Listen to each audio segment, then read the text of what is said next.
přátelé, nacházíme se ve sboru Církve československé husitské v Brně na Nových Sadech. Sbor je v malém parčíku jenom pár kroků od Ronda, to znamená, že téměř v centru Brna.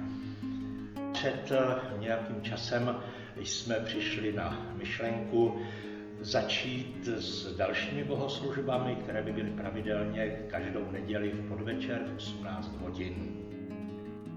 Tyto bohoslužby pro vás mohou být zajímavé tím, že je slouží různí duchovní z brněnské dieceze a tím pádem i ta klasická bohoslužba podle Karla Farského, jak říkáme, má svoje určité zvláštnost. A můžete se tady samozřejmě setkat s různými lidmi z toho širokého spektra z Brna.